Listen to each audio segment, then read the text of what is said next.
Welcome to the world's meeting place. American. It's practically narcotic. Freedom. Oh, yes. I like very much. Radio. You're an American institution. American Freedom Radio. We want the peace on earth and in space. We're not alone. Hi, everyone. Welcome back to the Carol Rosin Show on AmericanFreedomRadio.com, where this show will be archived. And to bring on Gary Walton. Are you there, Gary? I am, Carol, yes. Thank you, Gary. Interested in what Mike had to say, by the way.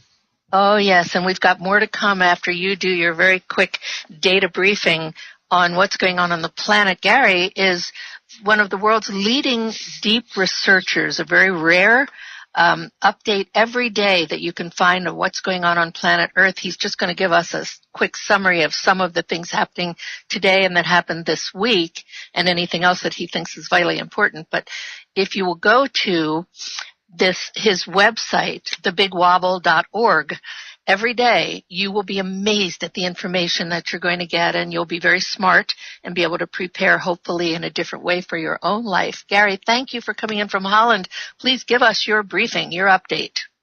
Okay, well, we'll start off with dead things, I suppose, and another fish catastrophe this week. Millions of dead sardines washed up along a stretch of 2 kilometers of beach on the Gulf of Nicoya in Costa Rica. More than 2 kilometers of beach near Manzanillo on the Gulf of Nicoya were filled with dead fish on Wednesday morning. Disturbing images came from Costa Rica, and it showed millions of dead sardines washed ashore on the coastal town. I mean, it was literally a picture of as far as the eye could see. And one of the things I want to mention to the listeners is when you go to this website, the difference between just presenting a paper is this has photographs, real photographs. And it's important to know, I know it may sound depressing, but these are issues that are going to and already do impact our lives. Go ahead, please, Gary. Okay, now a little bit closer to home. Thousands of fish dead in Little River in Canada. Thousands of American gizzard shad were floating belly up this week in Little River, Canada. But the grave-looking pool of dead fish is just another sign all is not well with American and Canadian waterways. Apparently millions of these little fish are migrating too far north due to climate change and can't handle the fluctuations in water temperature. And touching on something we've spoke about, Carol, a couple of weeks ago, mass death of seabirds in western US, unprecedented, as tens of thousands dead due to a deadly patch of warm water along the American coast. Now, this is a report from not this year, but from 2016, 2015, and it goes on. It is thought 500,000 common moors who look like small, thin penguins died last year, although this could be just a conservative guess because only a fraction of the dead birds likely reached the shore. A deadly patch of warm water along the American coast, which is called the Pacific Blob, stretching all the way from California up to the Gulf of Alaska, has killed thousands of California sea lions in 2015. Many starved as they struggled to find food in an unusually warm Eastern Pacific. Strange exotic tropical fish have been reported off the coast of Alaska, and in the winter of 2015, blue-footed diving seabirds called cassin auklets were washing up dead by the thousand on the beaches from San Francisco to Alaska. It is thought more than 250,000 of these died from lack of food. That's nearly a million birds off the American coast. Seabirds have died in the last 2 years. We have more whale horror in New Zealand after 400 whales stranded on the beach in New Zealand, resulting in 300 deaths. Just as the volunteers managed to refloat the other 100, another 240 more arrived obviously in distress. And I do believe volunteers did manage to refloat most of them. There's an algae bloom responsible for killing 170,000 salmon in Chile just a year after an algae bloom killed up to 20% of Chile's farmed salmon. That is 25 million fish. The algae bloom killed some 170,000 salmon in recent days in Chile. Chile is the world's second biggest exporter of fish after Norway. Which brings us on nicely to the weather, and a new report today, this week from NOAA. That's the National Oceanic and Atmospheric Administration. Their report is that January was the third warmest on record for the globe. Sea ice extents in Arctic and Antarctic hit record lows. The National NOAA have issued their first monthly global weather report for 2017, and not surprisingly, January was the third warmest on record for the globe, which is carrying on a trend, of course. Now, something very interesting in Sacramento happened this week, if I can find it, and it's earlier in the week, the California Department of Water Resources issued a sudden evacuation order to 200,000 people, or nearly 200,000 people, claiming Oroville Dam spillway was about to fail. I think most people are up to date on that. But what's happened since is, and what's happening now as we speak, is there is a massive storm which is going to dump a further foot of rain on California this week, and 2 small earthquakes have also been recorded near the Oroville Dam. Southern California is bracing for an off-the-chart storm.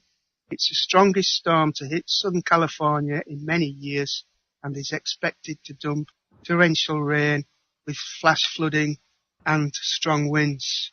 The storm is expected to dump up to 6 inches of rain on Los Angeles County beaches and valleys, and 5 to 10 inches on south-facing foothills and coastal mountain slopes.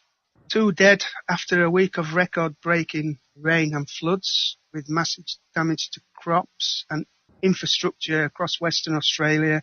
A week of record-breaking rain and floods has killed at least 2 people, with another one missing. Massive damage to crops and infrastructure across Western Australia.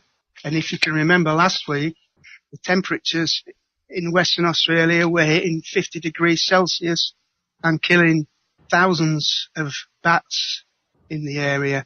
Couldn't stand the heat. We had tropical cyclone Dineo in the Mozambique Channel reached hurricane strength this week, and I think Mozambique media, for sure, Mozambique media have reported that 4 people, including a child, have died as a result of the tropical cyclone, but others are missing as well. Nearly 1 million people are affected by severe drought in Sri Lanka. It could be the worst agricultural season in the last 40 years. More than 700,000 people have been affected by severe drought in Sri Lanka, the Disaster Management Centre said on Tuesday. Oh, now, go back to the Australia, the incredible amounts of rain they've had. There's heat wave horror. Thousands of dead bats are dropping from trees after near 50 degrees Celsius, that's 122 degrees Fahrenheit, where you come from, temperatures hit Australia. Thousands of dead bats were dropping from trees after the temperatures topped 47 degrees in parts of New South Wales. The area worst affected was Casino in the Richmond Valley region of northern New South Wales, where more than 2,000 dead flying foxes had been found. Excuse me. And millions of Africans are facing starvation after the Super El Nino event caused drought throughout the continent, killing millions of cattle and destroying crops. In Kenya, 2.7 million people are starving, and Kenya's president has declared the drought, which has affected as much as half the country, as a national disaster. In Somalia, nearly half the population, over 5 million, is suffering from food shortages.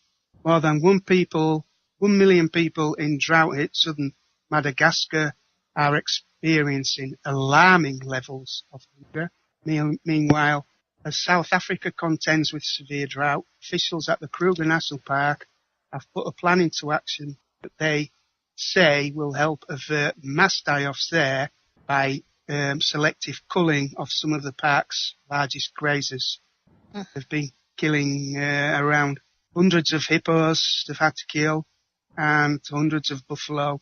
Zimbabwe is also one of the many countries feeling the strain of El Nino, which has dried up rainfall across southern Africa over the last year, killing crops and 5 million Zimbabweans without enough food or water. And a Facebook friend also sent me a message this week saying the problem is just as bad in Uganda. Now, a very interesting article which I wrote this morning, again, involves some research and digging, but an astonishing fact, nearly 1,000 million. Is that a billion? Well, okay, 1 billion trees in Colorado are dead. Nearly 1 in every 14 standing tree is dead. A casualty rate of 30% in the last 7 years. An estimated 834 million dead trees, many of them succumbing to 2 beetle epidemics. Nearly 1 in every 14 standing trees in Colorado forest is dead. That's a tree casualty increase of almost 30% in the last 7 years. And if you remember, we touched on, was it last week, of the 100 million, more than 100 million dead trees in California due to drought. So there's a worry. Also, which we've touched on recently, New Zealand city of Christchurch was in the path of a massive out-of-control wildfire this week, with hundreds of residents evacuated and flames 20 metres high. Local state of emergency was declared on Wednesday in the New Zealand city of Christchurch as wildfires threatened its suburbs and forced hundreds of residents to evacuate. We're hearing this quite a lot recently. We've had it in Canada. We had it in the US in the summer. Christchurch, Chile, Australia. These wildfires are just, because everywhere is so dry. I mean, can you imagine in Colorado if there's a forest fire? That would just go crazy, won't it, with all the dead trees? Okay, which brings me on to avian flu, or bird flu, and a disturbing account from Beijing. A human H7N9 avian flu case has been reported in Beijing on Saturday. The man is in critical condition and is deteriorating. So this is where the avian flu or the bird flu has jumped from poultry to humans, and the guy will probably die. And then it says here underneath, the man is in a critical condition and is receiving treatment. Bosnia reported its first case of bird flu on Sunday, in the 37th country in the world to be struck by avian flu since the end of October. Which brings us on to volcanoes. It's been very still this week. If you remember last week, I think we had, 10 volcano eruptions? We've just in 1 week. Yeah, we just had one this week, and that's the Colossus, the Turrialba volcano in Costa Rica, and that erupted rocks of up to 2 meters, 6.5 feet in diameter, with ash and vapor spewings of almost 500 meters. That is 1,640 feet high. Turrialba volcano increased its activity once more over the weekend with vapor, gas and ash explosions. Volcanologists from the University of Costa Rica and the National University reported. Don't know if this has got any, this is connected or anything, but could this event be linked to the millions of dead sardines that washed up in Costa Rica this week? Gary, thank you so much. This is a wonderful quick briefing. If you go again to thebigwobble.org, you'll get a briefing every single day, and we'll continue to have the updates on this show. The reason that we have this is not just to give people some negative news, but